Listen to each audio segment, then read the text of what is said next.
the Areopagus is a place in Athens, Greece, where people would debate the philosophies of the day. And so that's what we're trying to encourage to happen here. Religion, matters of transcendent importance, these things are things that should be discussed, not things just held personally and never talked about. These are matters worth really discussing. And having a discussion between an atheist and a Christian is something I've wanted to do for some time. In fact, I had, on the first weekend of the lockdown, I had scheduled a discussion between an atheist and a Christian on whether or not machines could be conscious, which is so much more interesting now that ChatGPT exists. But anyway, that got canceled because of the pandemic, but I'm looking forward to moving forward with these kinds of discussions. And yeah, I'm glad that you all have joined us here for this. Let me just go through a bit of housekeeping. John has mentioned some of these things. If you have a friend at home who wants to follow along, this is being live streamed. If you go to svaforum.org, there's a link just right there at the top of the homepage to this event and to this stream so that you can watch it. And we have recently upgraded our AV, so if you've seen some of the streams before, the quality will be excellent this time, so I'm looking forward to that. And once again, as John said, there's 2 segments, 1 hour each, and a 15-minute break in between, and I'll give you instructions for how we'll do the Q&A later. All right, so let's go ahead and introduce these panelists. First, Nick Weber. Nick was born and raised under the Arizona sun. He came to California for college, Cal Poly in San Luis Obispo, went to Philly for seminary at Westminster Theological Seminary, and thankfully returned to the West Coast to pastor Mercyful Church here in San Jose. He's been serving as lead pastor there now since 2015. He has a gorgeous wife, 3 crazy kids, and 6 fluffy chickens. He loves everything outdoors and warm cups of fresh roasted, never dark, only light, and ground coffee. He loves Jesus and the church and this city a lot. So I have to ask you, do the chickens have names? Oh yeah, they all have names. I got 3 kids, and they each got the name 2 chickens. Okay, so let's hear the names of the chickens. Yeah, we got Penny, Lavender, Tow Truck. You know which ones my boys did. Tow Truck, Mohawk, and then there is, oh goodness, Snowplow, and one more, Buttercup. All right, you remembered them all, which means you can also remember the name of each of your kids. That's right. I have trouble sometimes. You have you have a whole tribe, I think. Yeah. And I noticed when you face this direction, your mic isn't picking it up, so maybe you should, if you can just readjust that so that it's a little more in the middle there. Yeah, it's because I went in through the shirt. So. All right, now, Mark, I did not get a bio from you, but I will see what I can remember. Mark was raised Lutheran. Raised Methodist. Methodist, sorry. My dad was Lutheran. But okay, raised Methodist, has a wife, has cats, is that right? Judy. Okay, wife Judy, and then you have pets. Is it cats? Pardon? You have a dog. We have a big German Shepherd. We didn't bring him along. All right, and what's the dog's name? Porter. Porter. All right, that's a good name for a dog. And and was formerly the president of the Silicon Valley Atheist Association. Right. Well, anything else you'd like to add for your bio? I was raised Methodist, and when I was about 18 or 19, I just simply realized that I didn't think God existed. There was no evidence for any God. In high school, I'd gotten physics and chemistry and basic high school math stuff. I realized that made a lot more sense than trying to imagine some supernatural spirit controlling the universe. So at that point, I just rejected all of it. And I've been an atheist in varying degrees ever since. Can everybody hear me? Yeah, you're coming in loud and clear there. All right, great. Well, thank you all for coming. I know it's takes a lot of time to prepare for this and to come here, take a day out of your weekend. So everybody, a round of applause for our panelists.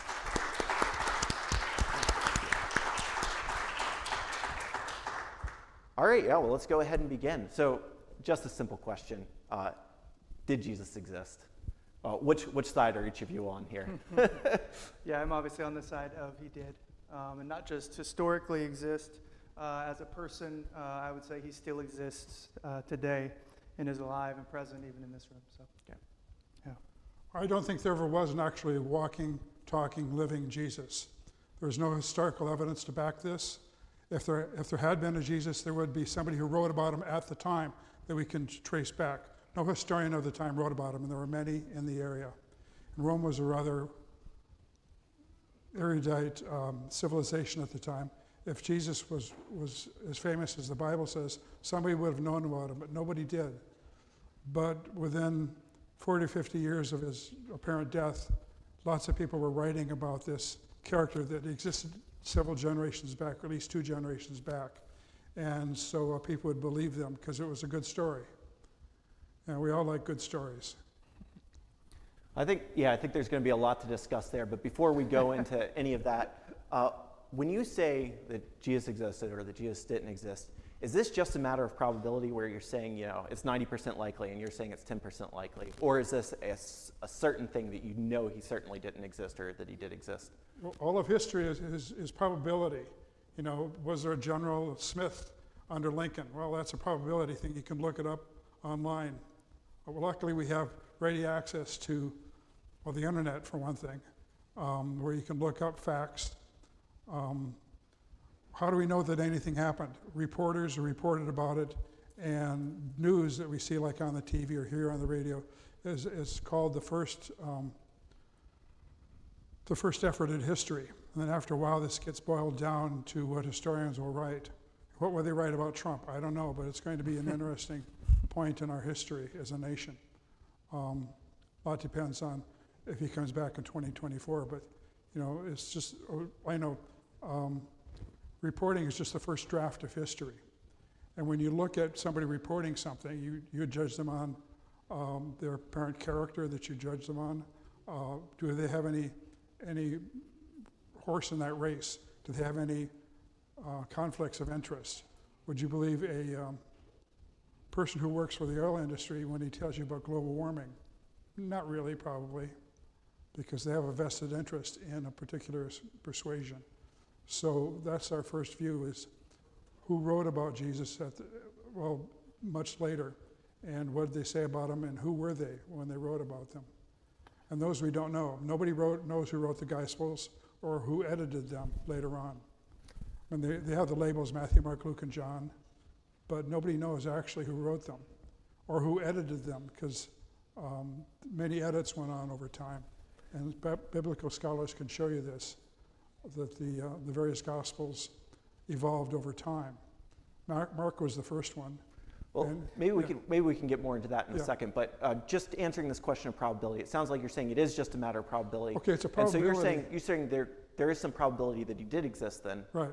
So would you be willing to There's a assign? probability that he did exist, but that person's history has been wiped out by the myths that grew up afterwards. So we know pretty much nothing about that individual if there was one. Would you be willing to assign? Pardon? Would you be willing to choose a number? I've heard as high as 30% probability that he Okay, actually lived and 30% walked, likelihood that Jesus existed. but we know nothing about him. Okay. And Nick, is it a matter of probability for you as well?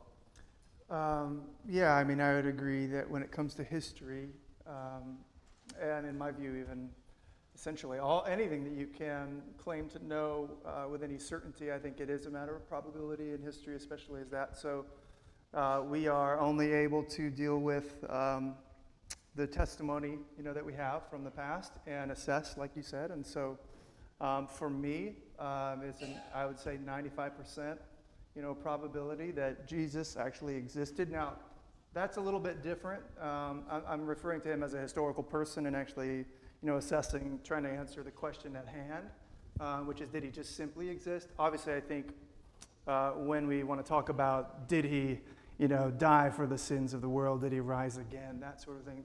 Then it becomes a much more challenging issue and to prove. So that would be my take on it. But yeah, everywhere I look, like for example, a scholar by the name of Michael Kruger, he just says historical study is never about what is absolutely certain, but about what is most probable or reasonable. So we're always dealing in the realm of probability when it comes to. So what do you mean by the question as it is? Is there a way to frame the question where you would say 100% or? I'm not sure. What I mean is I feel a lot more confident in the probability that Jesus existed historically, just as a person. I would assign a higher probability to that, very high in fact. But as far as, did he rise from the dead, those sorts of things, obviously I personally believe that and stake my whole life on that. But is he the Christ of faith? I think that's a little bit harder to get at, and that's what I hope to do here, not just make a case for him being a historical person, full stop, but also... I see. So you're saying if we were to only look at this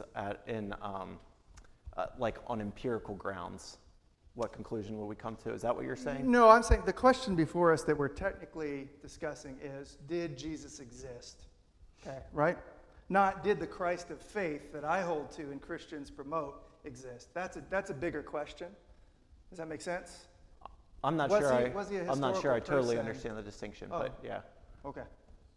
Yeah, I guess what I'm saying is, was he even a historical person at all? Not Okay. not did he rise from the dead, do Right. miracles? Was he even a historical person? So we're looking I at think, history. yeah, I think that's almost axiomatic so far as scholars are concerned, and I hope to make that case that there was a Jesus of history. Now, Okay. scholars will diverge when it comes to was he the Christ of faith that Christians claim he is? Is he the one who rose from the dead and all of these things? Does So- that make sense? Well, if you say axiomatic means like fundamentally true. That's why I would apply 95%.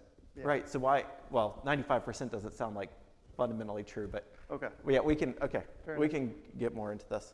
So yeah, how do we know what happened in the past? How do we know anything? That's a good question. Yeah. I mean, So you mentioned reporting. yeah, we look at, in this case, the biblical accounts. The only real accounts we have are in the Bible, as far as I can tell, in the Gospels specifically. And we don't know who wrote them. We don't know who edited them later on and what their motives were. So I think it's highly questionable. I think that later on people started claiming, well, the Bible is true, and therefore it acquires this golden patina of truth. But that idea is not tenable. You can't just state that this particular book is true without any backing. So we need to look at historians of the time. What did they write about? And how truthful were they? Because often their writings would be changed later on. We'll be getting into this later on. Sure. Yeah. Yeah, I would say, how do you know things from history? Knowledge. The best working definition that I have found is a knowledge of the past based on testimony. That's what history is. That's how it's going to be based on testimony. Whether you're talking about written sources, either from the individual or about the individual. It's going to be, testimony either perhaps in the physical dimension with artifacts and that sort of thing, or then you have, verbal testimony if in fact, it was somebody who, is still around, or there are eyewitnesses that can speak about that person. So those are the things that you would largely deal with. Knowledge of the past based on testimony. I think that's how you get to history. And one of the things in my research that I think is kind of interesting, when it comes to Jesus, obviously we really only have kind of the written sources about him. It's interesting, he did not actually write himself, so we're not going to have sources that came directly from Jesus, though we'll have what seems to me, eyewitness reporting, that sort of a thing. But here's, when it comes to those written sources that we're assessing for their testimony, here's what I've seen that historians would prefer. They prefer to have access to many written sources, so we want a lot of them. They prefer those sources to have been written as close as possible to the date in which the person lived or an event occurred. That's what I kind of hear you talking about. We're finding problems with, but as close as possible to the date that person existed or the event occurred. They prefer sources that are extensive in scope, provide lengthy descriptions and narrative details of place, event, or person's life. They prioritize sources that are disinterested, and I think you're getting at the idea of bias, right? So sources that are disinterested in the subject or have no obvious personal interest or stake in telling about it. And then fifthly, they look for sources that corroborate or are corroborated by other sources.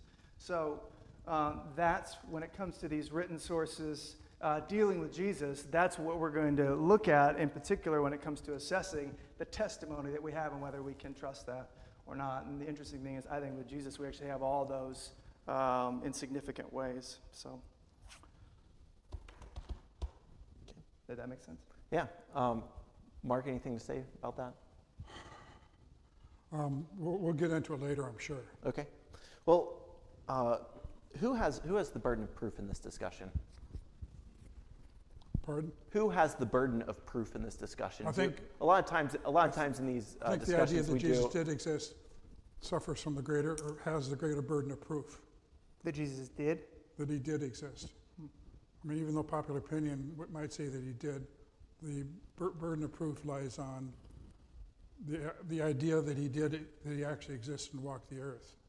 Because there was a lot written about him later on, but we have no idea who wrote that, as I said, and what their motives were. Yeah, it's interesting when I contemplate that question that you posed to us earlier. I was thinking about it, and it seems to me that the burden of proof in this discussion would run actually in both directions. So, on the one hand, when it comes to did Jesus exist as a historical person, I would say that the burden of proof rests on Mark, because I do think scholarship and historians and people who look into these things largely, almost unanimously, see him as a historical person. So to break from that sort of scholastic consensus, I think, is significant, and you'd have to show why.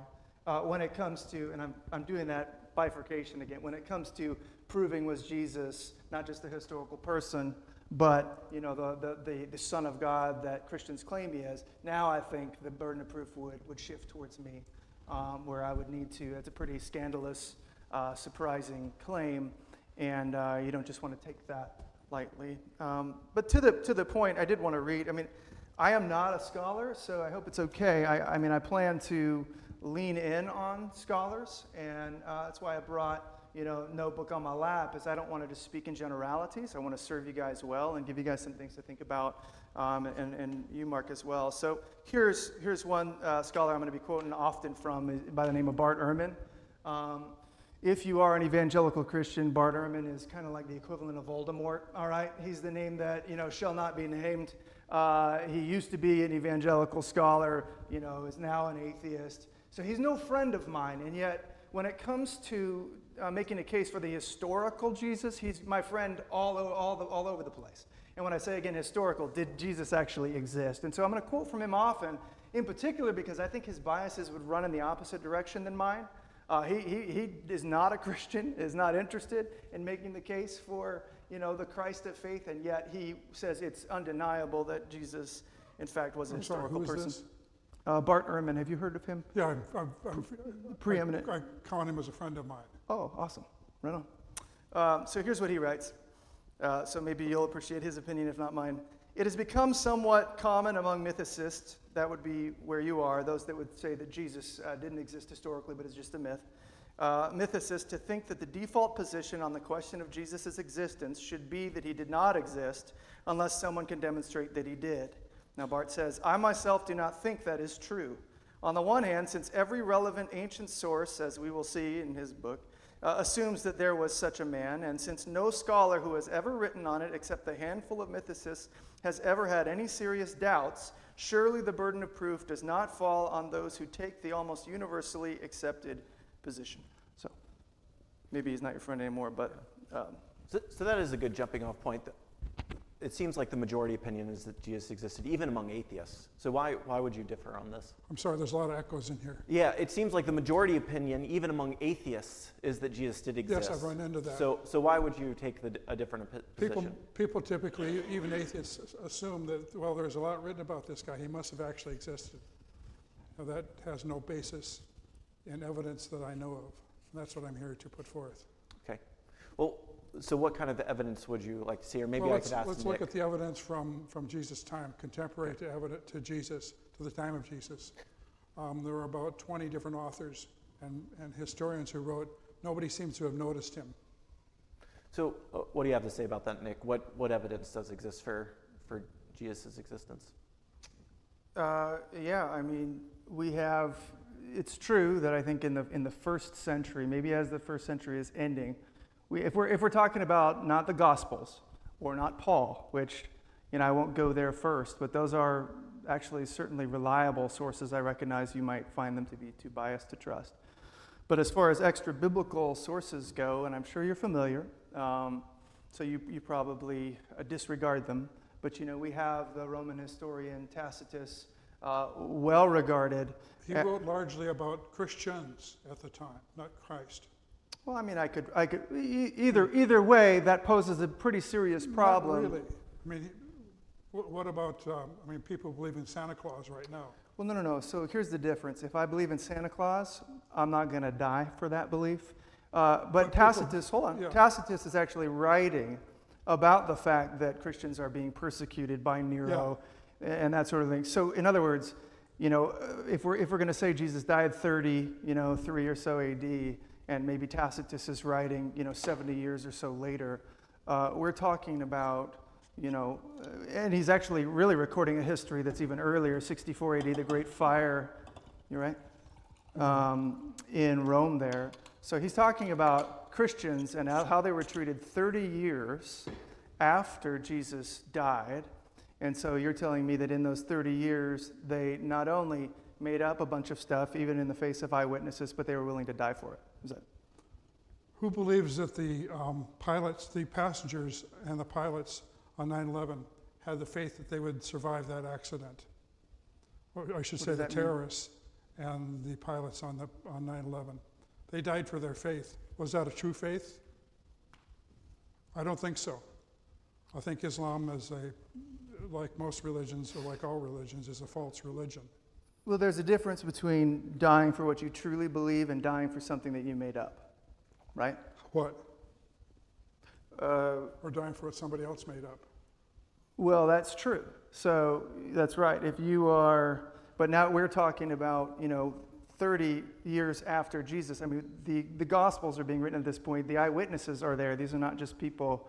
Paul talks about Jesus being raised, and appearing to 500 people at once. He's writing 1 Corinthians 15 at about 20 AD. This often gets quoted, but where are these 500 Or I'm sorry, people? 20 years after Jesus. What? Yeah. So, but we don't have 500 people who wrote about it later on. We just had somebody else who claims Well, you're that. dealing with a largely illiterate society, correct?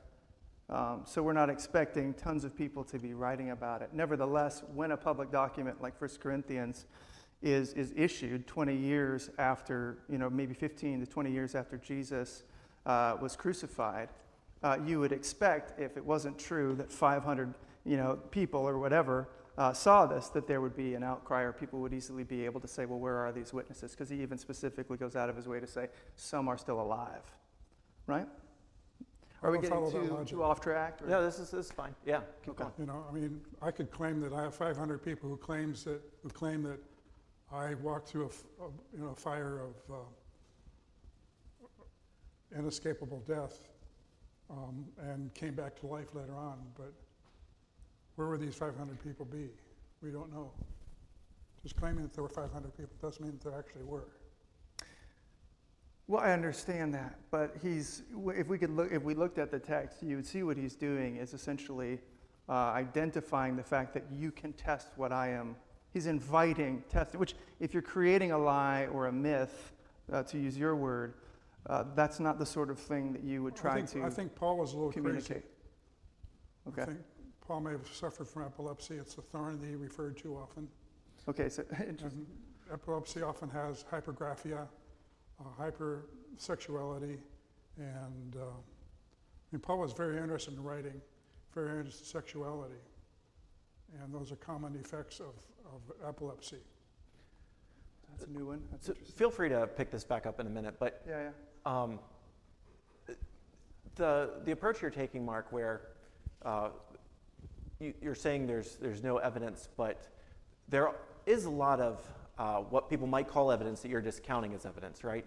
So this approach, that's fairly skeptical approach, does that lead you to reject other historical figures that people claim exist? You mean like Socrates? Okay, so yeah, go ahead. Give me examples. The difference, if Socrates actually didn't exist, his ideas might still have been put forth by somebody. The beauty of Socrates is in his ideas, to question, always question. And so it doesn't really matter if Socrates actually existed. Did Pythagoras exist in Grecian times? I don't think so, but people thought he did at the time, and it became a bit of a religion, a mathematical religion, basically. Right, and so when you and I talked, you also mentioned Muhammad and other historical figures. Could you repeat that, please? Muhammad? Muhammad, I I don't think Muhammad actually existed. From what I've read, the Islamic scholars have mentioned that they suffer from the same problems that Christian scholars have. What about someone like Napoleon? Like as we On Napoleon, we have excellent evidence, plus it works into history well. Things would not have happened if Napoleon had not existed, or Julius Caesar. Right. Yeah. Well, I think that's the point that Nick was trying to make is that, well, sort of related at least, that why would this church have formed if there hadn't been someone who existed? Or would the church Have formed, and people been willing to give their Formed, lives right. if they hadn't actually, no one had actually witnessed people this wanted one. to believe? I mean, it's a great story. You're not going to die. You're going to live forever. Plus, I think it worked well to the lower class at the time. Here's this Jesus who revolted against the Pharisees, and he won in the end. So it's a very popular story. And people do things for crazy reasons. And believing in a story doesn't make it true. So it's one thing for, and I'll grant you, going back to your 9/11 idea, how, they were piloting those planes, ultimately to their doom, thinking that they'd wake up perhaps in paradise or something like Right. that, correct? Islamic Blindly paradise is trusting. different. Yeah, Islamic paradise is, of course, very different from Christian Sure, paradise. I understand that. There's a big difference between guys downstream, perhaps, and I'll grant you that, guys downstream believing, right, what somebody upstream has said, which, for example, like when you have Muhammad's situation, it's like a lot of that was just him kind of being dictated to and no one else around that could see. But it's another thing for the eyewitnesses themselves. And in this case, I'm thinking about the apostles. I don't know what you make of them. But it's another thing for them to be willing to die for a known the lie. apostles, many of them never actually met Jesus. Paul never met Jesus, as far as I know, other than on his famous, The Damascus Road. where he So had the all these vision. people, you just said all these people wanted to believe. That's where it's a Christianity, great that's where the story. church came from. Who was telling them is what I'm trying to say. The story would filter around.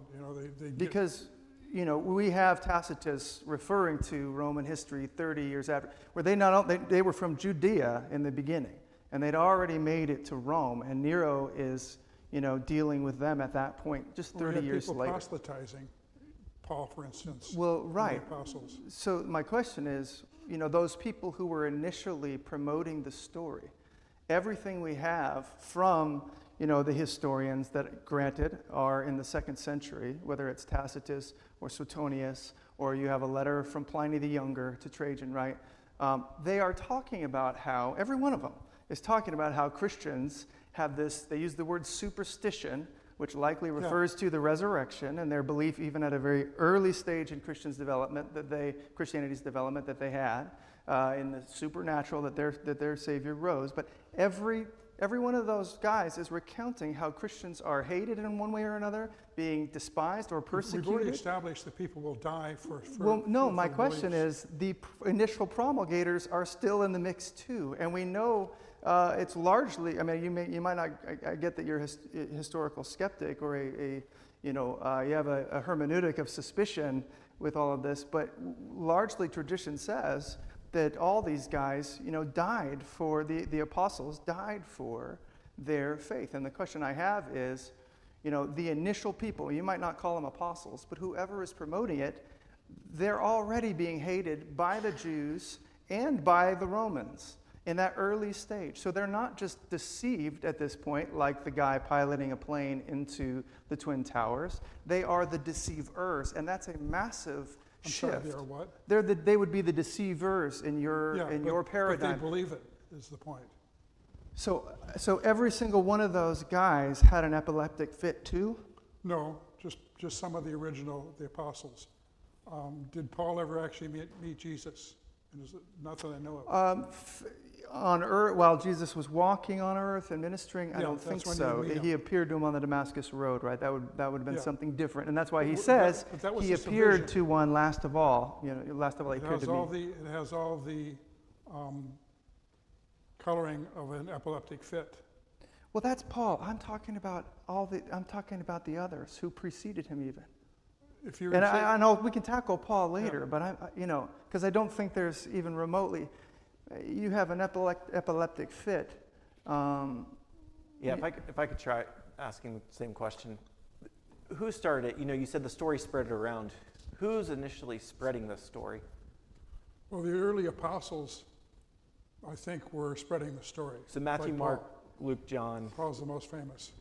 What's that? Paul, I think, is the most Right. famous of the But apostles. before him, there were others, right? So he comes later. Yeah, and Paul disagreed greatly with the other apostles at the time. There was I think a verbal battle going on. But are you suggesting that, Matthew, Mark, Luke, John, the other 8, that they got in a room and decided to start telling people No, the it's story? just a story that grew and that they likely just liked writing about, that they added to. It's kind of like we sit around a campfire and we tell stories. Who can tell the best story? So, again, believing in Santa Claus or telling a good story is fine, and we like that. But when you're going to be killed for it, so let me tell you a story about Watergate. I thought this was interesting that I found as I was researching. I may or may not, be familiar with this, but Chuck Colson, former aide to President Nixon, a guy who actually went to prison for the Watergate scandal. At one point, he compares his experience with that conspiracy to the apostles in the Gospels. And here's what he says: Watergate involved a conspiracy to cover up, perpetuated by the closest aides to the President of the United States, the most powerful men in America who were immensely loyal to their president. But one of them, John Dean, testified against Nixon, as he put it, to save his own skin, and he did so only 2 weeks after informing the president about what was really going on. The real cover-up, the lie, could only be held together for 2 weeks, and then everybody else jumped ship in order to save themselves. Now, the fact is that all that those around the president were facing was embarrassment, maybe prison. Nobody's life was at stake. But what about the disciples? 12 powerless men, peasants really, were facing not just embarrassment or political disgrace, but beating, stonings, execution. Every single one of the disciples insisted to their dying breaths that they had physically seen Jesus bodily raised from the dead. And he says, don't you think that one of those apostles would have cracked before being beheaded or stoned? So we've already established that people will die for what we view as false beliefs, as in 9/11. Okay, so yes. So why could that not apply? Because back? I'm talking about the ones perpetuating, and I'm sorry, I'm just not going to buy that all the disciples or whoever these people were who were initially promoting, not just Paul, the Christian faith in the beginning, were all having epileptic fits, and that's why they were deceived, but they believed just it. see that Paul likely They was were epileptic. they were willing to go to death because they saw him, and that was their claim. So So Nick's my asking point about is- people who didn't believe, though, right? Like these people in the Watergate I mean, scandal. I'm sure there or- were doubters at the time just saying, I don't think so. No doubt. In fact, Pliny talks about how there were people who, in the face of persecution, said, "Yeah, actually, we'd rather bow out of this," and that was their goal. But there were others who would face it to death. And I'm mainly interested in view of what you've been So saying. you just view people's willingness to die as a test of their faith, of their own I'm judgment? just riffing off of your initial argument with 9/11. I'm saying that if you are the deceiver, knowingly deceiving, this isn't just telling stories and having fun and writing legends or making myths. People were dying I for it, think and if people you're the really one believed it. writing the myth, you're not willing to die for it if the knife is held to your neck. Does that make sense? Yeah, but I mean, the apostles, Paul wrote about the lesser apostles of the time that he didn't believe in. He didn't believe in the other apostles. He didn't believe in their stories. Paul says that. As I recall, it's been a while since I've read No, my notes absolutely on not. I don't know where, I mean, I'd be curious to hear how you're interpreting that, but that is certainly not anything that I recall in the scriptures. He links himself with all the other apostles and actually confirms that he is not running in vain, that the gospel he received is also the one that aligns with them. Since he was later in the process, right? And he was a persecutor of the church. We see that he... And things were just forming at the time. There was no church per se. There were just a bunch of people walking around writing about stories that they envisioned. Paul envisioned a sky god, really, if you read his writings. He didn't think that Jesus was on the earth. He talked about Jesus' return. I mean, we could talk about that. I can go down these rabbit trails. I'm not Yeah, an expert on Paul. by Maybe any maybe we'll means. pick it up in the Q&A. Yeah, this has been interesting to talk about what people are willing to do if they believe something that's false versus what they're willing to do if they Of course, don't if believe they something believe that's it, false. we're arguing what they believed. Right. We don't actually know that. You don't know what they believed? We don't know You what would- they actually believed. You would grant that the Gospels, or that especially the epistles of Paul, came from some of these early believers, correct? There's been You just serious think they're concern biased? about whether Paul actually existed or not. Was Paul You're really questioning the walking, existence of living Paul, too. I haven't studied this particular line of evidence, but did he actually exist, or was he just a creation of other people? Okay. So, yeah, lots of things you all can follow up with in the in the Q&A. But Nick, I want to ask you a couple of questions.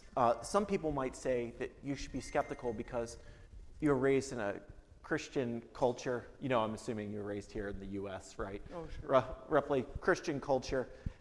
Isn't your belief influenced so much by what comes up around you that it's not actually indicative of what's true? And another reason to potentially be skeptical would be that there's so much money involved in Christianity and perpetuating belief in Jesus' Money and existence. power. Money and power. Are those not also reasons to be skeptical? So, yeah, what would you say to someone who has those concerns?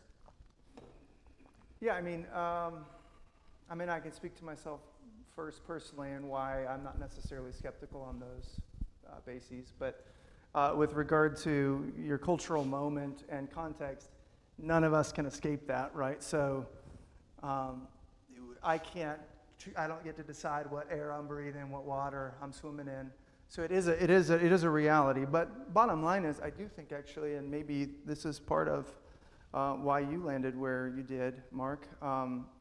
Sometimes actually being raised up in a Christian environment, sometimes the church and some of the hypocrisy you see, to your point about money and things, can actually work against that, right? So for me, actually, How does it work against it? it can make it seem less plausible when you see it being abused, or when you start to. Yeah, right? for some of the people. So, like for example, I was raised Catholic, okay, in a Catholic environment, and I'm not trying to knock on Catholics, but at least in the church and where I was at, I saw a bunch of what I would consider to be hypocrisy. And so the effect of that, I don't think, was to make Jesus more endearing or attractive to me. Actually, it made it seem more like a myth. Like this is something that we do, I guess, on Sundays or when they determine it's a holy day of obligation. But no one's life has really changed, and the guy who's overseeing my confirmation is getting smashed right now outside the church. Like, what is this? Like, no, even I know we're not supposed to do that, and I'm just like 13. And so what I'm trying to say is, I actually think sometimes it can lead to skepticism, as it did for me, and it wasn't only until later when I think God got a hold of me. With regard to your other question, the reason why I don't reject or wouldn't be skeptical of Christianity on the basis of even hypocrisy in the church, there's a few reasons for that. Number one, you can't escape hypocrisy. Anywhere you go, every institution, I would say it's a part of the human dilemma, okay, as the Bible presents it. So in one sense, it kind of confirms what the scriptures teach about humanity. You're going to see it, in the schools. You're going to see it in the government. You're going to see it, everywhere you look. So of course, it's going to be in the church. But then number two, the Bible actually does, in essence, kind of what would be the word? It prepares us, it anticipates that will be in the church, and we actually see Jesus regularly dealing with it among Pharisees and others, calling them hypocrites. They have a mask, on the top, and they look this way, but they're lovers of money, right? And so we see that playing out, but ultimately the gospel or Christianity, though it anticipates it, it actually also, I think, provides the solution. Or it was written later and tries to predict what already happened, which is a common. What are you talking? Is this relevant to what he just asked me? Pardon? How is that relevant to the idea of money, or what were you saying? Well, let's take a look at the political structure when Constantine took over as emperor of the Roman. You're citing that as an Empire. instance of being able to perpetuate power through Using Yeah, religion you for know, money? and Okay. He Or saw power, that he okay. could, it was like Hitler said, one leader, one religion. Sure. And Hitler very much used that in Yes. his Can quest for religion be power. abused? Yes. Has the Bible been abused? Yes. You know, can anything be abused? Of course. You know, and we have debates about guns and all these things in our culture, right? Because they're abused. But should we completely do away with them even on the battlefield, or right? Should we use them in a right way? Same thing with Christianity. Just because it can be abused doesn't mean it needs to be discarded. It just takes us to a different issue, right? I lost your point on that. Just because something can and has been abused, which I certainly wouldn't deny, in fact, I'd apologize for the way the church has been hypocritical in the past, doesn't mean that you discard the So you're acknowledging that the church has been hypocritical. Oh, in the that is past. Yeah. that's beyond dispute. I am a recovering hypocrite. Like that's actually the Bible's understanding of the nature of man, that we are inherently hypocritical. It's me and myself and I will twist what I claim I know to serve what I want, and it's in you too, whether you would So agree do you or think not. this happened also back in the early, roughly 2,000 years ago? Well, Jesus is dealing with it in the Gospels. We see it plainly, yes. And we see even like so in Galatians, we see that Paul has to confront Peter because of his hypocrisy. So, the scriptures don't try to hide views this. of what Jesus was. What? I think they had different views of what Jesus was, because they're both dealing with somebody that existed in the past and projected to come back in the future. Yeah, I mean, you got a whole set of things that I'd have to probe more into, but Yeah, well, there's a couple more questions I want to get through. We're close to the end of this first section. Mark, is a lot of this because the New Testament, specifically the Gospels, talk so much about the miraculous? Would you, if the miracles didn't exist, would you then say, oh yeah, we have a lot of evidence to believe this guy existed? I think since miracles can't physically happen because they're physically impossible, hence the definition of a miracle, that stories that include miracles are de facto false, likely false at least. So if the New Testament didn't include miracles, would you then say But then this is people likely to wouldn't- be true? Would people come to Christianity without the miracles? So that's the beauty of it for too many people, that miracles can happen. I guess what I'm asking is this are you biased against it because of the miracles, that it can't be true? You've already kind of like ruled out whether or not the miraculous can be true. And I don't know if. I mean, that is a pretty standard move since the Enlightenment, right? Which is to take Hume's empiricism and And his what are the odds? skepticism. It's a famous logic that goes, what are the odds that somebody would lie? We know thousands of millions of lies have been told. What are the odds on nature going out of her way, which is what a miracle is? Nature changing. A broken bone being healed. That's never happened that we know of in our physical world. So the odds are 1,000,000 to 1 that the storyteller of a miracle is lying.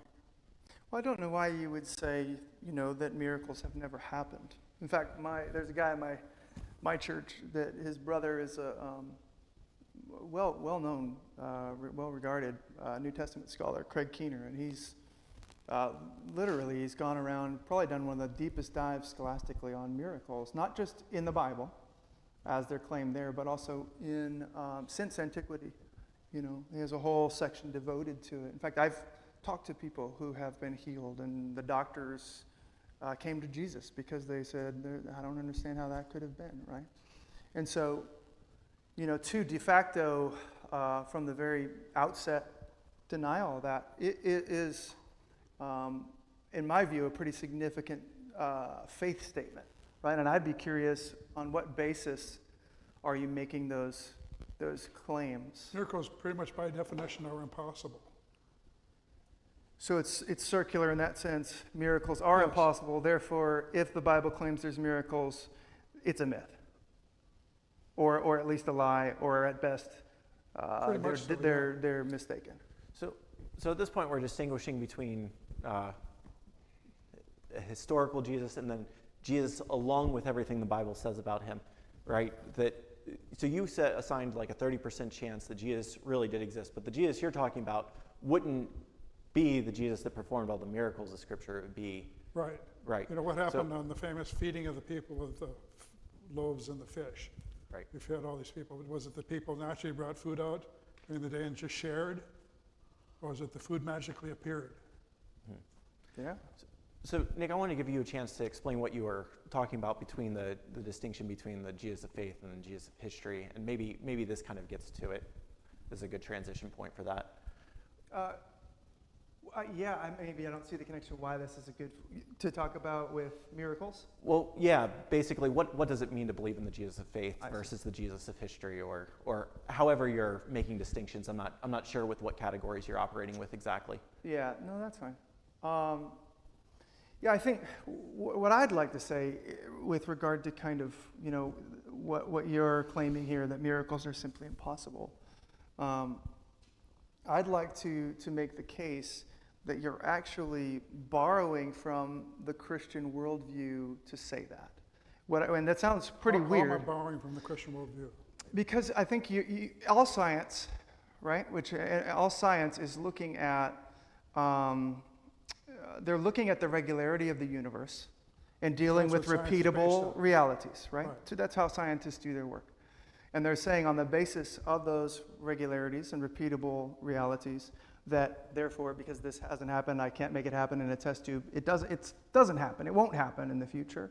And I'm saying that the regularities and the repeatability and the order of the universe, I don't think can actually exist within the atheistic framework of random, impersonal. I think you're mistaken then in what you call the atheistic view that we believe in the natural world. Well, I understand. Well, where did the natural laws that you're leaning in on to say there are no miracles come from? The laws are determined by humans as we interpret the world. How do we know the laws of physics? Well, Newton came up with it first, his Principia. Well, then how do you have any confidence that tomorrow that law will be any different? We don't. That's the basis of science. So then a miracle could be possible tomorrow. Theoretically, yeah. I mean, you can't. So then you'd have to be open at the outset of your investigation to the basic possibility rather concept than of closing science off is to it. that the natural world is repeatable and understandable. Because I think this is where I'm going with the difference for me and maybe you. It's like, and I think most people start in that realm where it's like, hey, God has to prove himself to me via my autonomous reason, and if he doesn't bend and fit into that, I won't believe in him. But somewhere along the way, you know, that breaks down, or we rub up against reality and our experience. And we open up to the idea that maybe there is a God, maybe there is someone larger than me who knows more than me. And as I move towards that, what I realize is he's the one who superintends the universe. He's the reason why there's regularity, why the sun comes up, why the sun So the goes sun down. doesn't come up due to natural laws of gravity? What? Any law, by analogy, any law that we put in place in San Jose comes from where? Human beings. Right? We put laws in place, so we follow the traffic laws, and and yet we're going to say that these laws, this order, came from chaos and nothing and goo or an explosion. Light off a stick of dynamite in this room, there won't be order in here when it's done, right? So I'm just saying that there's an orderer, and a Christian opens himself up to the That's a play on possibility words. That's just a that play on words. if there is a God, then Okay, anything we're actually getting could into be arguments possible. for- And therefore, you're free to look at actually some of the evidence for, wow, even though it sounds nonsensical or it sounds surprising and scandalous that Jesus rose from the dead, is there actually also a rational case for it? we're You know, getting that into arguments people for could have theism seen versus- it instead of just theism saying, and deism versus atheism. And that's a whole separate argument from did Jesus exist? I'd like to point out. sure, I understand No. that. I guess what I'm saying is that's where, for me, coming to the gospel records, if I am not first saying, hey, because you're making a faith statement ultimately that you can't prove, miracles are not possible, period. Okay? You haven't been everywhere, you haven't seen anything. There's whole books that have been written about miracles. I've seen miracles. I've laid my hand on a person and healed someone who told me afterwards, what was that? It got hot and crazy. Like, I don't know what that was. I prayed. It was crazy. Okay, I'm just saying you're making a faith statement on the outset that you can't prove, and that is already discarding all the other evidence that I wish I had time That's to what science is address based on. with you. You know, I the get reality that, is but that's how actually, we can put- ironically, that's how science we can grew put up out of landers the on Christian moon. worldview. Did you know that? Pardon? Science, modern science as we know it, historians have looked and they've been able to see, wow, it actually grew up out of the Christian worldview. I mean, I have a few quotes I could read to you if you're interested. That's a rather strong statement. Well, look, check it, I mean, that's fine. You know, there are many scholars, Islamic scholars, that say of the ancient Greek literature that we got the ancient Greek writings from because they had saved it when Christianity was ruling the world in a period they called the Dark Ages. Mm. So we could say that that science is based on Islam. And I don't think you would. Well, that's not where I'm going, but yeah, I mean, look into it. It's fair. I mean, I'm not a scientist, but I've read enough on it to see enough people say, oh, it actually grew up out of the regularity, the natural law, Right. Those sorts of things, the expectation that I'm you a can materialist. repeat. I think that all exists is matter and energy. Right. You know, that's all we have. But then where does something like a law even come from in that world? The laws are generated by humans to explain things. But then that law is about as permanent as you. They're not laws, what? And that law is about as permanent as you, which is pretty impermanent. Right? If the laws are coming from if people, it's just people us are. putting our opinions on reality. Right. And that's Like, Einstein. let's put it this way. If you say, oh, I think, well, no. That's fair enough. All right, yeah, that might be a good point to close this opening section. Let's go ahead and give the panelists a round of applause.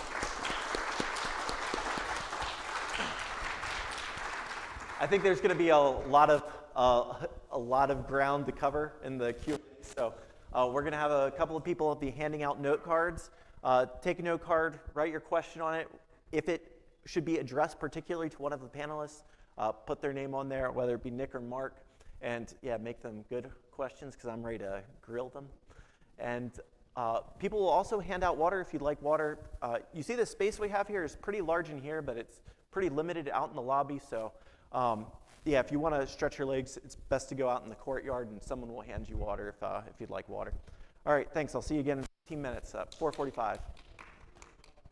We've got a lot of questions here, so let's go ahead and start getting into it. I have not even begun to sort these things out, but I have seen a few questions for Mark that were asking, what is needed to say that something happened is true? And for example, with Jesus, how much more evidence would you need to see before you were willing to say that it was true? I'd like to see any evidence, any physical evidence. So if you saw one more writing, that would be enough for you? I haven't seen any writings, so I don't know. So if there was one writing from a historian that said Jesus did miracles, you would believe it then, or? We'd have to take a look at that historian and see what he believed and why he wrote. You know, Testimonium Flavium, for instance, was obviously added later. There's two testimonies. One, I would probably agree, is suspicious, but there's another one. I haven't seen that. Yeah, I can tell you. For those of you who are not familiar, there was a famous Roman historian called Flavius who wrote extensively and is widely recognized as one of the great historians of the time. And somebody added to his text the story about how Jesus and he was. Well, that's your conjecture, but yes, we don't know for sure, but it looks suspect. Yeah, right. It's widely accepted that is later added on. Yeah, it was added on later. Yeah, and even Christian scholars would say, view that with a careful eye. Yeah, there's just to fill you in, Jewish Antiquities 2200. He's talking about the Jewish high priest Ananus, 62 AD, and how this is what he says: Ananus convened the judges of the Sanhedrin and brought before them a man named James, the brother of Jesus, who was called the Christ, which is actually very significant, and certain others. He accused them of having transgressed the law and delivered them up to be stoned. So again, Christians in the early years, here's the 60s again, are according to other historians, why not did faring they well add it for their the stories. time? What? Why was it added at the time? That was not added. That one is much more well regarded than the one you're referring to. Doesn't have as much of the suspicious language and stuff that Josephus likely wouldn't have said. Is my mic coming up? Yeah, it sounds like when you're touching it, it's making a lot of sound. Just make sure it's pointed upward. Am I doing better this time? Yeah, I think you're good. Yeah. Okay, all right. I had Yeah, to go and- one button higher than I really like, but that's all right. A little constricted. Yeah, and feel free to just hold on to it and speak into it if you'd like. I'll just hold it like this. There we go. Damn. There we go. All right, so you said you'd like to see anything. Some people are asking if this is the standard, that we actually need substantial evidence to show that people existed, Socrates, Muhammad, etc., and that the evidence we have for them isn't enough. Would you say that most of what historians believe is not true? We have to look at what historians were talking about. We have to look at what, there we go. Wow. We have to look at what they're actually talking about and why, and has there been any editing of the writing since it was done? Okay. Yeah, Nick, do you have any thoughts? And the point is that there was not. I mean, I have a list here of contemporary So, writers and authors of the time, and it's about 20 of them who didn't know about Jesus at the time. no, that's a pretty big leap that they didn't know about Jesus. They didn't write about him in Well, they didn't write about him. the remaining probably few manuscripts we have of whatever they wrote. I don't know who you're referring to, but I mean, certainly you got Tacitus, who is regarded as one of the greatest Roman historians in Right, but antiquity. you also have Josephus. And he shows up twice in there.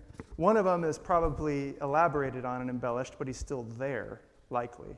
And then the other one is more well-regarded, which is what I just read to you, which talks about Jesus, who they called the Christ, and James, his brother, corroborating what we have in the scriptures about Jesus and James. So, But we don't know. There is no actual evidence that Jesus walked the earth, or that he was, other than a widely believed character that existed like 2 or 3 generations so before. there's a point where the hermeneutic of suspicion that I get that at first it seems more rational. There's a point where it teeters off into irrationality, where skepticism is no longer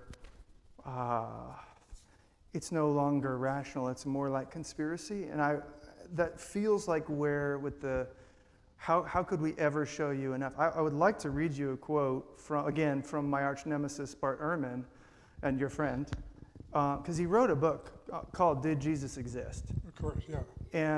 And he essentially, I don't want this to be, it's long. So from what I understand of Bart, is he has not addressed really the mythicist position. That's what this entire book is about. Okay. So can I read you his opening words? It may sting Sure, a go little on. bit, but I want to get your response. And it's a few paragraphs if you'll permit it. This is what he says in the beginning of Did Jesus Exist? And again, this is an atheist scholar, no well-regarded New Testament scholar, no reason to promote anything that I would hold dear. The view that Jesus existed is held by virtually every expert on the planet.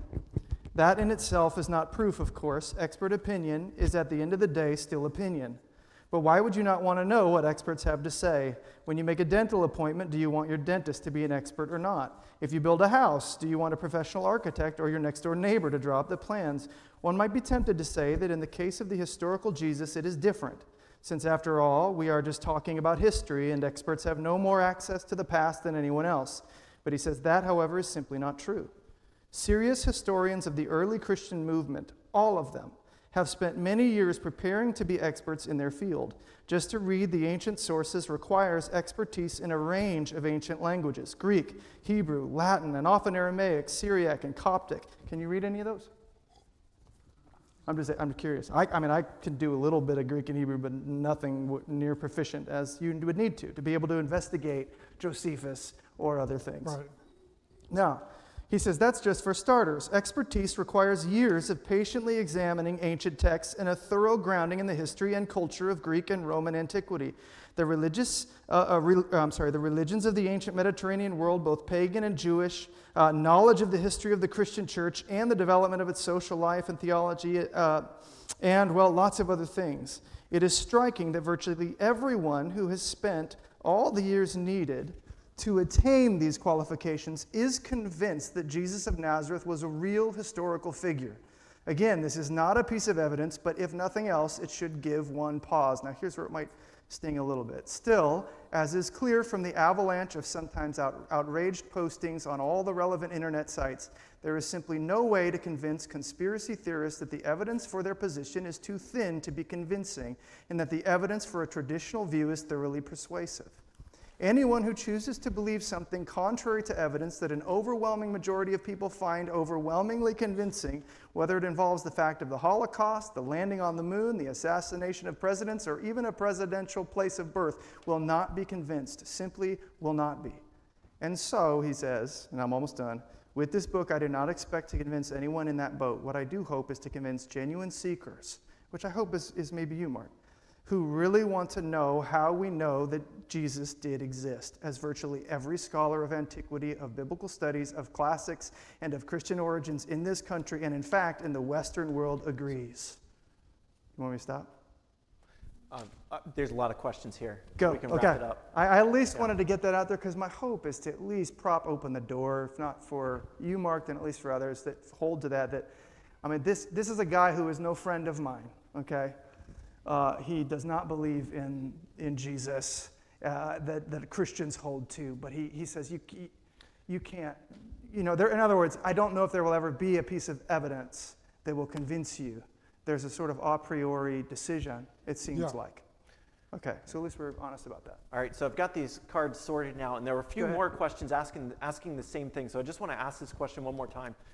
Would you say, historians write about all these different historical figures? It really does sound like the standard you're applying would wipe out most of historical figures that are commonly believed in. Would you agree with that? Go over that again. There's a lot of echoes in here. Sure. Do you believe that most historical figures that historians write about are in fact never really existed? They're most likely existing. They most likely existed. That's why they're written about. But not the ancient ones, right? The ancient ones we have. Well, we have reasons to question many of the ancient beliefs. Okay. The Bible is 2,000 years old roughly, or more, depending on. So would you doubt pretty much everything that came before 2,000 years ago that's been written about? About Jesus? About anything that's written 2,000 years ago. I think doubt is a good place to begin with. I doubt it. I'd rather have questions without answers than answers without questions. So another question people have is, can anything be known for certain? And what would the basis of that knowledge be?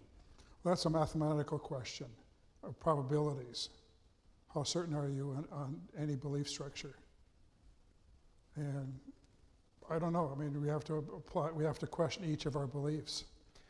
If that's the case, this questioner asks, is not life then meaningless and futile if there's no certainty, there's no basis for knowledge, for certain knowledge? Could I see that? You can, yeah. What is the meaning of meaning is another question on You're here. swinging. Oh, there you go. Go for it. Might take you a second to read.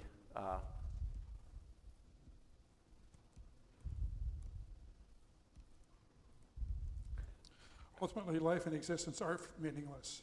They what? Ultimately, I think life and existence are meaningless. Are meaningless. They are meaningless. Okay. Other than what meaning we apply to them. Yeah. Okay. Yeah, Nick, feel free to. What is the meaning of meaning? What we're getting into epistemology here. Well, what are your thoughts on that, Nick? On which part? On whether or not Certainty? things can be really known for certain, and whether or not that makes life meaningless if they can't be, and whether or not life does have meaning. Oh, certainly, I believe life has meaning. But with regard to the certainty question, I think it's interesting. My personal perspective is, and I'm open for growth on it, but Pardon? Oh, yeah, you okay? Yes. My personal perspective is I that can't really do it 'cause it's- in view of our finitude, that we are limited as human beings, all knowledge is inevitably going to be a mixture of faith in some authority and using our reason and testing that by experience. And so in view of my limitations, I think it's probably epistemologically arrogant to say that I can know anything for certain. And even if I have God's word, How do I know my interpretation of his word is certain? And you're going to run into some trouble. So I feel like all knowledge, whether you're an atheist or not, is this interplay between faith and reason, which is then tested by experience. And kind of with that, I think it's interesting, at least you're consistent, that when you say, well, essentially, I have faith in my, reason or science, I think you would say, although you might not use that word faith, but let's put the word trust in there. I trust my reason and science, right? And therefore, as I go about this life and I work within this world, I recognize that if there is no God, life is ultimately, fundamentally meaningless. I think that's actually consistent. I would question whether you actually live that way, or whether the way you live ends up betraying what we would call maybe an awareness of God, where Christians would say that all humans have been created in his image. And so whether we like it or not, my old seminary professor would talk about how the knowledge of God is kind of like a beach ball. If you've ever tried to keep one down in the ocean, at the beach or whatever, it keeps popping up. And so sometimes we'll try to push down and say, no, we don't believe, but it'll come back out in the way you care for your spouse, or the way that you feel like something deep in your guts is wrong, even though you don't believe in absolute, morality or ethics. And so, anyways, I don't know if I went where you wanted me to go, but That's fine. So Nick, you just talked about, what did you say, epistemological arrogance or something like that? Sure. So someone wanted to ask about what you had said earlier, the distinction between 95% certain historical Jesus being true and the Christ of faith being true. Doesn't distinguishing in that way, or saying that that you have a 95% certainty that Jesus existed, doesn't that lead into liberal theology? And I guess this question only makes sense if you consider yourself a conservative theologian, but... So the question technically had to do with probability, if I remember right? Right. So for me, there's a difference between being personally certain and something being historically probable. And so that's where I was trying to say, for the case of this debate or this discussion or whatever it is we're doing up here, I was essentially saying, on grounds that you would meet me, I would probably say we can be about 95% probable. That doesn't mean that with regard to my own faith, I am 100% certain. But I do, there are certain tenets to my faith, there's certain things that I hold, with an open hand that God could change. But the fundamental truth of it, I trust. And I think we like to be 100% certain because we feel safer. But I just feel like, because in view of our limits as human beings and all this, we end up inevitably needing to work with faith and reason. And our faith, it doesn't just fill in the gaps, it accords with reason, but inevitably, right? We can't be 100% certain from a fact standpoint, but our faith can bring us there, and the Holy Spirit could bring us there, I believe. Does that make sense? Yeah. Mark, so someone had a similar question to the one that was just being followed up on there a second ago. How do you explain why we feel like we ought to live forever and pain and death feel unnatural and they feel wrong to just about everyone? Doesn't that, like in the way that Nick phrased it, doesn't that betray an awareness of God? Or betray that... Who doesn't want to live forever? I mean, ostensibly. Nobody wants to die, yet everybody wants to go to heaven.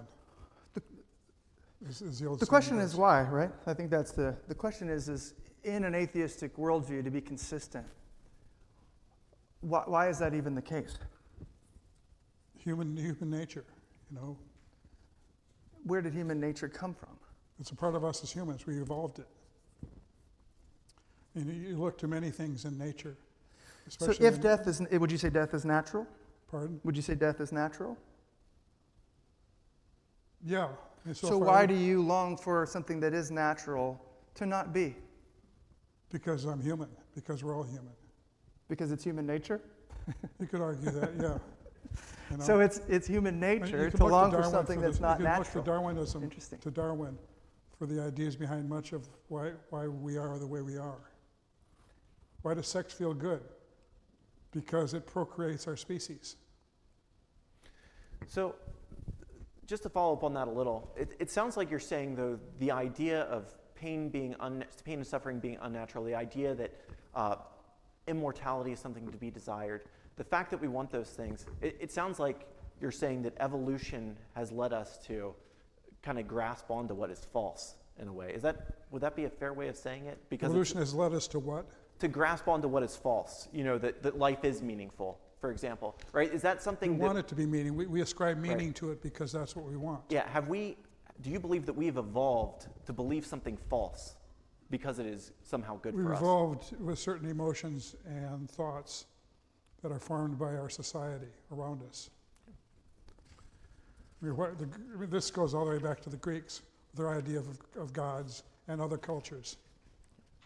Pretty much nobody believes in Zeus anymore. Right. But he was the greatest god of all at the time. So I think we've already covered this ground, but someone had a question just to clarify. Do you believe that it's just that Jesus existed and just not any of the miracles that he did, and there was some guy named Jesus? Or I think he probably didn't exist, so that's a mathematical You Did concept. said, you not. said didn't, right? Pardon? Did not? I think probably did not exist. okay. And just later on, people grew up the story that somebody 2 generations back had existed. And it was a good story, and people kept adding to it as time went on. Where does 2 generations back come from? Pardon? Where does 2 generations back come from? Why that Well, timeline, You can easily tell 1 generation back whether or not, so you can ask your parents. right? You know, So did they you're have saying that the gospel narratives didn't come about until 100 years later after Jesus? Yeah, or- biblical historians show the Gospels hadn't evolved over time. You know, Where's the source for that? I'm not a It's not in the biblical historian. manuscript. Pardon? Well, right, yeah, it's not in the manuscript evidence. Pardon? It's not in the manuscript evidence, so where are you getting that fact? Biblical historians who study ancient scripts can show you how, the story of You're the talking about Gospel of form Mark criticism, which, is the oldest of the Gospels. And then the other Gospels drew on that to create their own stories. When was Jesus born? We've got Luke and no honest Christian claims that they know the date he was born. Or the Bible claims. you mean like December 25th? Is that what you're talking about? Or what are you talking Well, just this the whole idea. Paul wrote about Jesus as the sky god, basically. No. Where are you getting that? Pardon? Where are you getting that? I would like to know where you're getting some of these things you're claiming. Because I don't see the basis for it. Or am I not? Should we keep going? Well, if Mark has a response, that's fine. I want him to be able to respond, but I otherwise. just want to we make can- sure you know the God that Paul is. Have you read all of his epistles? Not at all. It's clear, You know, honestly. and at the if time, I'm people honest with you. wrote, and with their writings, they put. So It was it's widely popular for many people to write and use other people's names on the writings. You know, the books ascribed to Paul. Well, let's go with the ones that I'm assuming, well, I guess you questioned whether Paul is even I haven't read the whole historical Bible. person. No, I don't have time. I've got far more important things to do. Mark, have you ever heard of CBGM? I believe it stands for the computer-based genealogical method. So there's this, someone is asking about this. I'm familiar never with heard what of this is talking about. There's this new method for analyzing, we have tons and tons of manuscripts of the New Testament, and analyses have been done to, stitch them together. And it seems to confirm that that these books, we really do have them the way they came down to us. If you don't know anything about that, that's fine. But I understand the teleology. the questioner is asking, isn't technology right now confirming that these books are indeed original and that they haven't been changed? Not in the manner that you're talking about, where we're talking about wholesale editing so that the themes and purposes are different. It's very difficult to analyze older texts, try and understand how they came to be, how people wrote based on older texts and put in new stories. So why do you speak so definitively about them then? Pardon? Why do you speak so definitively about them? What Why do can- you feel what can so we know? certain personally that all of these things are forgeries? What are your, or that they're all, They use what are your textual sources? analysis. I assume you're looking at historians or actual scholars. Who are they? I'm not a scholar, so I don't know on this. Yeah. Nick, if Jesus never existed, either as an ordinary guy or as the Son of God, does this fact take away the reason to believe in Christianity? Say that again? If Jesus didn't exist, does that take away the reason to believe in Christianity? Oh, You of know, course. so Yeah, I of can course. I can Oh, okay, throw so out something is else. he just like right. does he have good ideas Well, that we yeah, can let follow? me throw out something kind of similar. There's a Buddhist saying that if you meet the Buddha, kill the Buddha, which means that the Buddha's ideas are what's important. It's not the Buddha himself that's important. Yeah. Would you say the same thing about Jesus? Not Not kill even Jesus, close. obviously, No.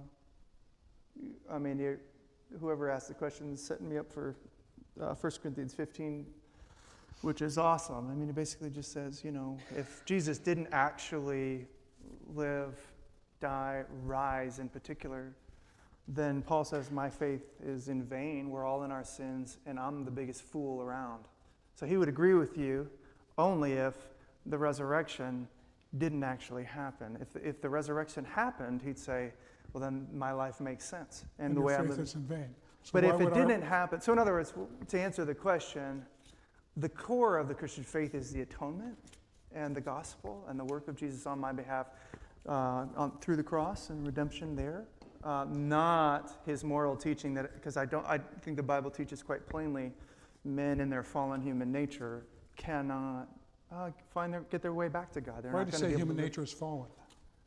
Well, it's a clear Is not- biblical is- teaching, and I think if is we were that to not a take that Christian faith, concept? reason, experience paradigm, I think you see it play out every day. And if you're honest, you'll see it play out in your own heart too, where we lie. Turn on the news, right? I don't think it's a mystery or that it's a very scandalous thing to say that human beings are broken, and not just externally, but from the inside. So that's why Christianity would be.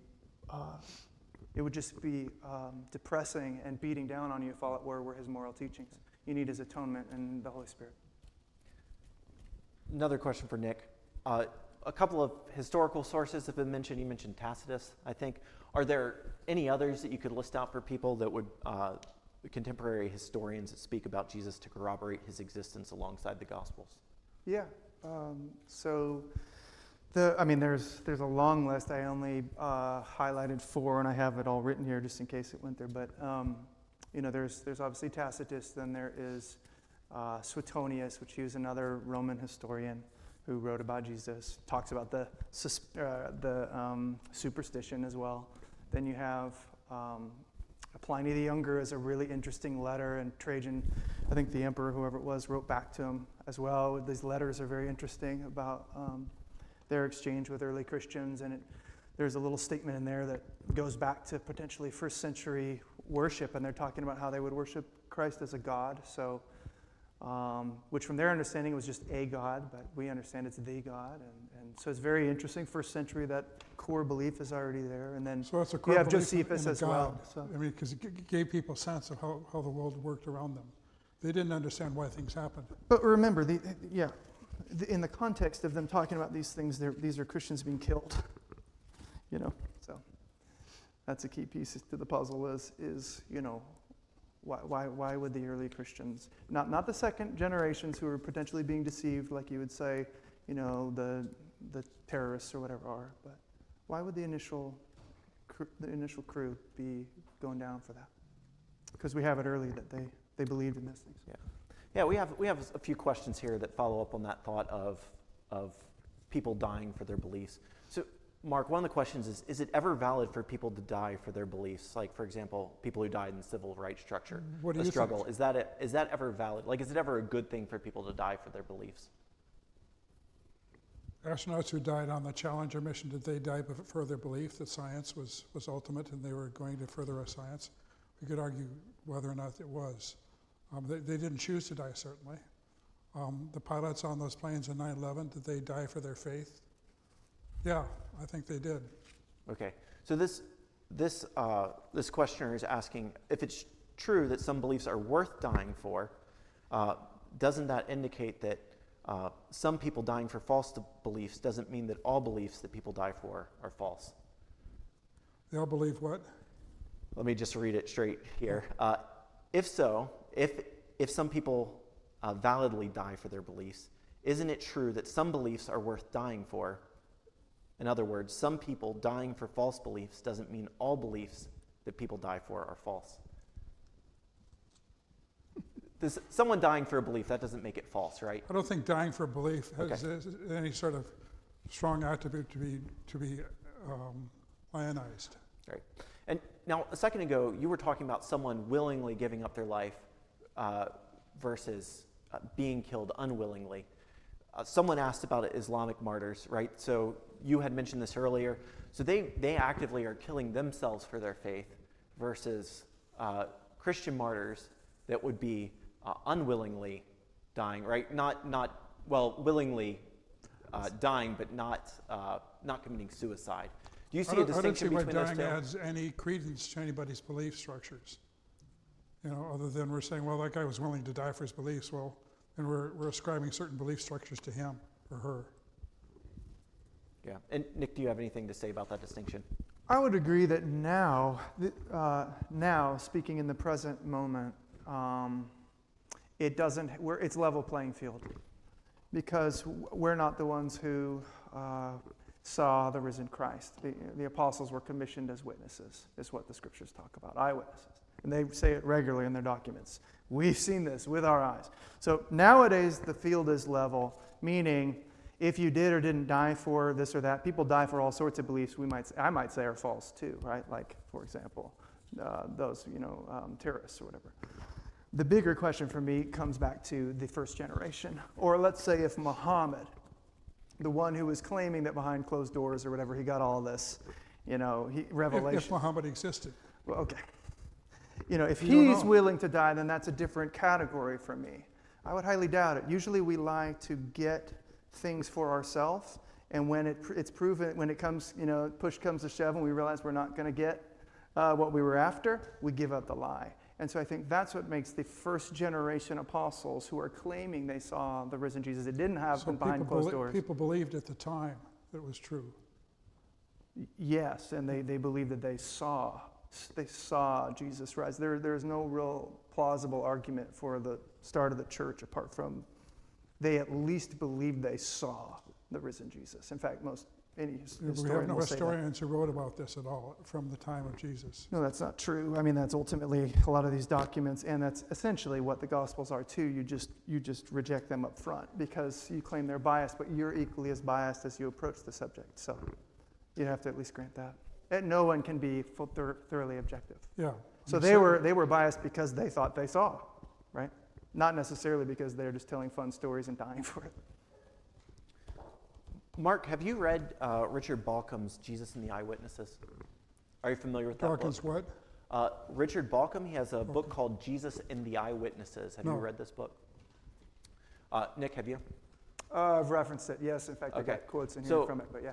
Yeah, maybe for I think the point of the questioner is, what do you think of that evidence? So if you want to try just summarizing for Mark's sake. Yeah, so I mean, his point is that in the ancient, again, I can only speak cursorily in terms of what he's meaning because I haven't read the whole thing. But I know that a big part of what he's getting at in there is actually the scripture, the Gospels in particular, seem to be based on eyewitness testimony, not myth. And the reason for that is because as you kind of go through the Gospels, in the ancient world, you can't just write footnotes, go see, or hyperlinks and go see this source. What you had was eyewitness testimony. And so through the gospel narratives, you're going to have these interesting, seemingly random names pop up. Like Luke 24, Cleopas is one of the two on the road to Emmaus. I don't know if you know the story, but it's like the other guy, there's two of them. One of them isn't named, and the other one, randomly, we're told Cleopas. He never shows up again. We don't know who he is. But the thesis is, and there's many of these names like this, where there's no reason a writer would put that in. Like if you're writing myth, that doesn't add anything to it doesn't make any sense unless these individuals were actually, potentially it's the way that they were calling out their eyewitnesses. Like you can go find Cleopas and talk to him. The same thing happens with the guy who carried, I believe, Jesus' cross. I think it's Mark's gospel that talks about the name of that guy and like whose father was Rufus or something like that. And it's this invitation, in other words, random name, who's Rufus? We don't know.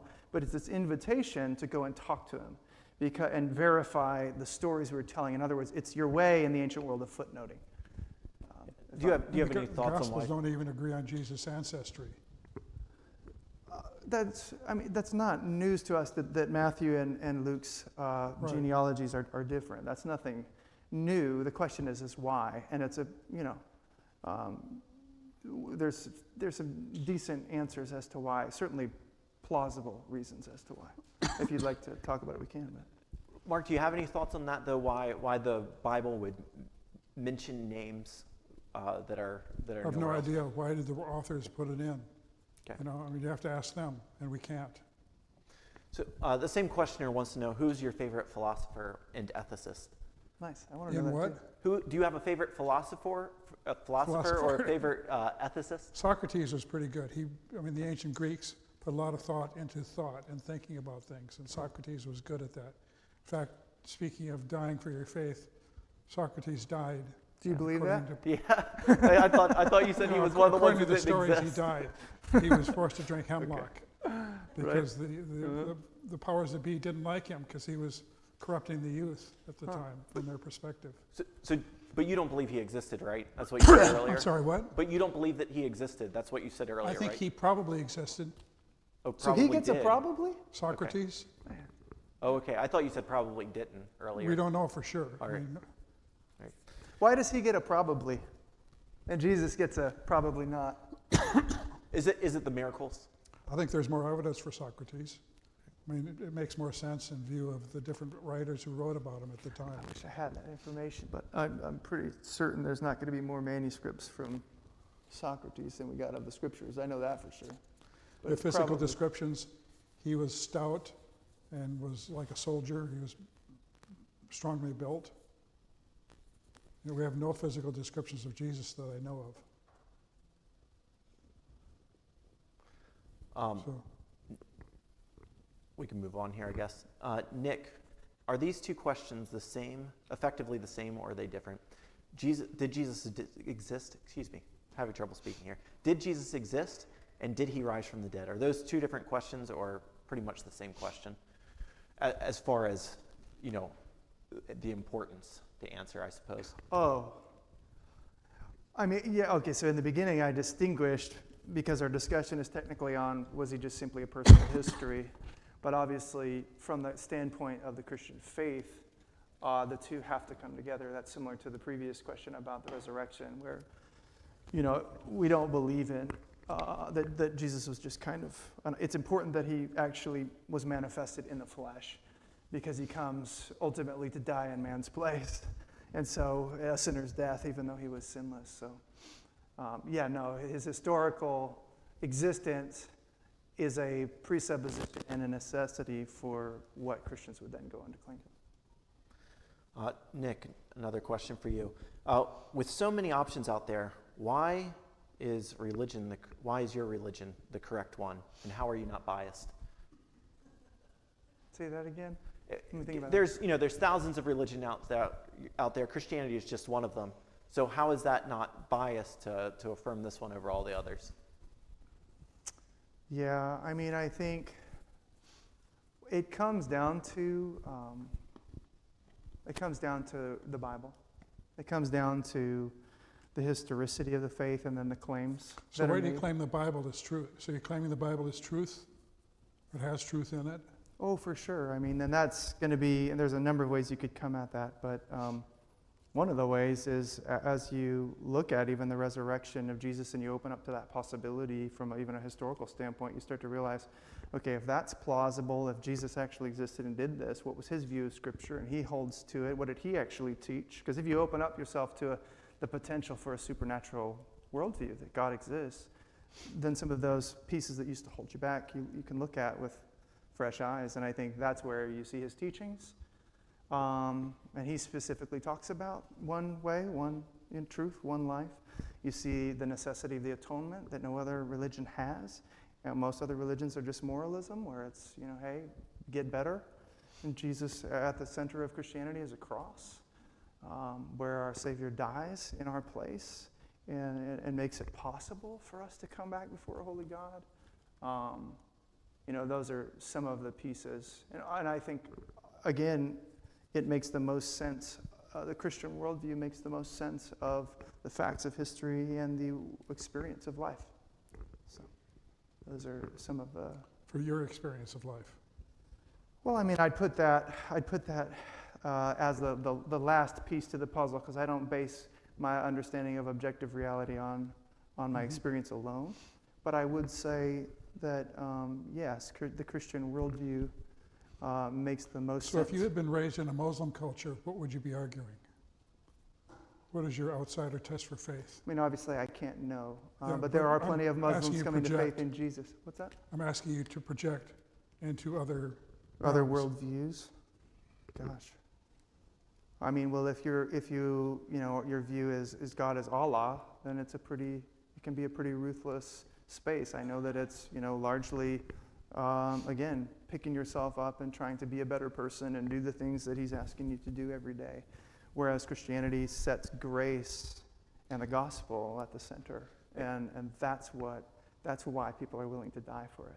Maybe a similar question is, do you believe that you came to your beliefs because of the culture you're in and the people you're around, or do you think there was anything else that led I you would to say, that? Like, do you believe that God had a role in that, or do you believe it's just a product of your environment? The three things that I tend to think of when it comes to person, and myself included, this really is just borne out in my own experience too, but when I think about how a person comes to faith, certainly your culture and the people around you influence you, no doubt about it, and they've probably influenced you in a certain direction too, right?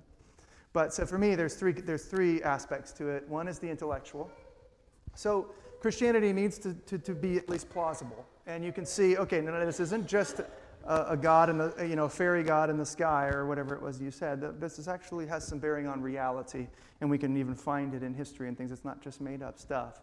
So there's some intellectual side to it. Then there is a relational side to it, which is the people in your life that influence and love on you and show you. Like, so for me, there was a guy who pursued me for sure, and I saw Jesus in him because I used to think it was just a bunch of hypocrites, right? And then it was like, that was a paradigm buster.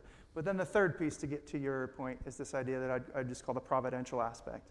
Because you could have intellectual stuff, you're still turned off to it. People could be trying to love on you, and you see, that Christians aren't all just horrible. That's fine, you're still closed off. But then finally, at least for me, there's the providential piece, which is where God, for me at least, broke me down. And this is where I say experience. It's like eventually the worldview that rejects God will, whether it's on Judgment Day or it's earlier, it will butt up against reality. And I thought I was in control, I knew all things, and He just stripped that from me. And that's what then opened me up to the people that were in my life trying to love on me and the truths of the gospel. So that was kind of the way it works for me. But I think that bears out in the scriptures as well as just kind of a general way that people come to faith. So you can't escape your culture, no. I'm rather intrigued by this latest. Those who watch TV have probably seen that Jesus Gets Us. There's a lot of money behind that. Oh, those ads, yeah. They're trying to push Christianity by projecting a living Jesus who can still understand us. Yeah. And there was a Super Bowl ad, right? Yeah. There was a Super Bowl ad, right? yeah, it was probably on the I Super heard Bowl. about that, yeah. Mark, there are two different questioners who wanted to know, and I'll just read one of them because they're almost phrased identical. Do you have a specific reference or quote from the Bible in which Paul disagreed with the Jerusalem apostles about who Jesus was? Yeah, another person pretty much said the same thing. Do you have any concrete evidence for this claim? If not, why do you believe that Paul disagreed with the other apostles?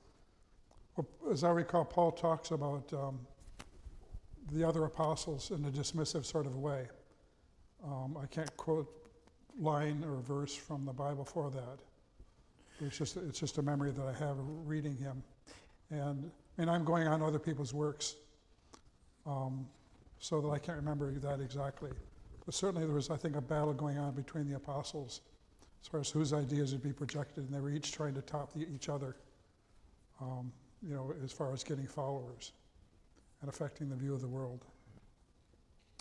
So, my life is devoted to reading the Bible, right? And I can't think of a single verse that would make any sense of. In fact, you see the opposite, where in Galatians he's concerned having been kind of the last of the apostles, the last to see the risen Lord, really, he's concerned to know, had I run in vain? Or in other words, was I running? Did I receive the same thing? Does my gospel actually, is it the same thing that the apostles have, or not? Well, and saying then just the apostles. and then he says, I was really, essentially, I received the right hand of fellowship. Yeah.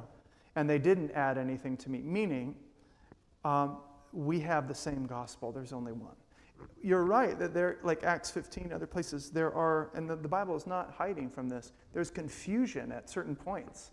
What do we do now that we've moved from Judaism, and it's clear something's changing where we're incorporating Gentiles and all this? How do we engage the subject? But you can go to Acts 15 and read it, and you can see how the Spirit led them. And there's no, and you have Paul who would say to the Corinthians in 1 Corinthians 1, hey, some of you are saying you're of Paul, you're of Barnabas, you're of Apollos or whatever. And he says, stop. Like, we are one body by the way of the Holy Spirit. So, of course, there's division, but the apostles are fighting for the same thing, clearly, even when they confront each other. Mark, someone wants to know how you became an atheist. It's a simple story. I was at a party and I was dancing. I remember thinking, I've been questioning in my mind for a long time, just the contrast I found between science and mathematics and the faith that I've been raised in, which was Methodism. And suddenly the idea popped into my head, well, maybe God doesn't exist. And suddenly all my belief fell apart, whatever I had. And I just looked towards science as the true arbiter of reality. How old did you say you were? I was probably 18 or 19 at the time. Long time ago. Did you feel free when you let go of the shackles of religion? It felt good. It just felt good that I was no longer troubled by this. And nothing has swayed my... What was troubling you before? Pardon? What was troubling you before about? Just the contrast between religion and science. As far as trying to predict the world as it is, trying to explain it. Why do you think, can I ask more questions? Go for it. Yeah. Why do you think that the Christian faith is opposed to science, or is at odds with science? Well, it has been historically. I mean, the great scientists... I mean, you're just and talking about thinkers a of the few time. examples, like Galileo or whatever. That Galileo, forced to recant Sure. before the Inquisition. So those are some embarrassing moments for the church, right? Yes, no very. doubt about it. But that, again, going back to what we said earlier, just because people can abuse something, and they have, like they've gone on crusades and done these things, right? Yeah, Just because we can abuse doesn't mean that the thing itself is wrong. Doesn't mean it's right either. So Christianity, as I understand it, isn't opposed to science. In fact, like I said, I think it actually undergirds it, nourishes it, sustains it. So I'm just curious why you think they're at odds, apart from a few anecdotes from history. And Repeat that question. I'm having problems with the echoes in here. why do you think science and Christianity are invariably, fundamentally, of Because necessity religion at and odds? science are based on entirely different ideas. Religion is based on faith, which is a personal statement, a personal... You've made a lot of faith statements in here today. Pardon? You have made a lot of faith statements in here today. If we're going to say faith is based on things you can't prove, correct? And you're trusting... I trust in the process of science that have gone on. I've shown them to be repeatable. Well, that's a faith in science, correct? Yeah, and it's shown itself by results to be reliable. We can put spacecraft on Mars. Yeah. And I don't see any reason why Christians, within the Christian worldview, in fact, the Christian worldview gives us reason to have some faith in science, actually, too. Because it will be the same tomorrow when you go to send a spaceship to the moon, as it was yesterday, because there's a God superintending it. So we're not at odds. I can have a subordinated faith in science and math, all tucked within the larger biblical worldview that says there is a God who 3 + 3 is 3 because 6. yeah, Because it is intrinsic. or 3 + 3 is 6. Because we have rational logic that we have as See, human beings. you were able to say that's not true, right? How are we able to say that's not true? Anyways, go ahead. Laws of logic, laws of India put morality, a spacecraft on the south. laws of science and nature. India landed a spacecraft on the moon recently. Do they do that with faith or do they do that with science? Both, inevitably, So you're saying there's a faith in science? for sure. How do you know that 2 weeks from now, all of a sudden, We don't know that, but You we've don't. never seen it Thank go you. out of. That's We've it. never seen it go out of its way. We've never seen reality You've change. never seen. Have you? Well, if we're talking about Jesus, suddenly he ascends to heaven. So yes, that happens, I believe, but I haven't seen that. But these guys, Science shows itself by its results. anyways, we don't need to do that. I just was It's trying my to test. say, I was just trying to say that it doesn't have to be at odds. Just so we're clear, it doesn't have to be this loggerhead moment where I have to choose science or the idea of a God. In fact, I think you're talking about Einstein or something. I believe he would have called himself a Christian, although I'm not sure. I think I saw some. Okay, he was Jewish. Okay, there you go. But it's just, they don't have to be at odds with one another. I recognize. But they are. They are at odds. Fundamentally different ways of viewing the world. Through faith, seeing through the eyes of faith, or seeing through the eyes of science and reason. Okay. I just feel like, for me, science is a little downstream from theology, from the idea of God. So we're getting close to the end of time. Go ahead. Let me ask this last audience question. I'll let both of you answer it. Do you really believe what you're saying? I won't tell you which one that was targeted at, but I'll let each of you answer. That's funny. Do I really believe what I'm saying? Yeah. Yeah, of course. Mark, do you really believe what you're saying? I'm sorry, what's the question? Do you really believe what you are saying? Yes. Yes, okay. Well, let me wrap up with a couple of questions. Why is this an important topic? What concerns would you have about somebody who has a different position than you on this? Nick, why would you be concerned about someone who doesn't believe Jesus exists? Mark, why would you be concerned with someone who does believe that Jesus exists? You can go ahead and start, Mark. I'm concerned because there's a rise in strange belief structures here in the U.S. right now. It's tearing the nation apart. It's tearing the world apart. What are you referring to? I'm looking at the political structures. Oh, you're not talking about Christians. Okay. There's a Or, rise, well, yeah, okay. whereas an authoritarian thought, Yeah. which is basically giving our listening to one particular viewpoint, and we don't really have enough objective viewpoints. And I'm a firm believer in objective viewpoints. And atheism, I guess the question was, Why is this important? yeah, if rejecting the Jesus of history is important for having what you're saying there, or pushing back on that, because Christians are getting in the way of objective viewpoints, or They have, certainly, I'd agree. Yeah, we have. Yep. history shows many of the greatest thinkers of the world have been tortured, executed. I mean, we show what happens when Christianity runs amok. Even Socrates was persecuted for his ideas, if he existed in the story. That's right. Yeah, sure. Nick, I'll let you Yeah, answer yeah, that yeah. question. I mean, hopefully it's obvious, but I think the concern I would have is, obviously, I believe that we were created by God, for God, with an awareness of God, and that in view of our rebellion and our sin, we can't get back to Him, and so we will always be living against the grain of the universe, always running up against the wall, never fully satisfied. And when we close off to God and to Jesus, to the way back to God, So I'm confused. You keep referring to this God persons. Okay, people have believed in gods for as long as far as we can go back. So in the God history. of the Bible, right? So I talked about that earlier, about the different know. faiths. So the one who's revealed himself in Scripture. So you believe all the other gods are just fake gods that people believed in? Zeus, Yeah, of course. Thor. Yeah, sure, of course. None of them bear out the sort of, even attempt to be make the historical claims that Christianity does. So the people believed in these gods at the time, were they wrong? Can I make a closing statement or no? Is this the end or should I Yeah, keep I going? mean, this is, I'm going to ask you all about resources in a second, but yeah, maybe let's go ahead and do that, and then you can all say whatever else you like to Yeah, I say. mean, bottom line for me is Jesus is life, and apart from him, we end up kind of under the wrath of God. We end up separated from the very one that can satisfy.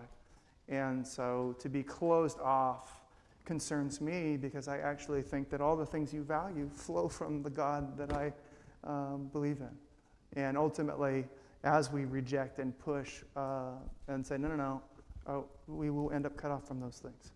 So, What resources would you recommend to someone who wants to learn more about your view?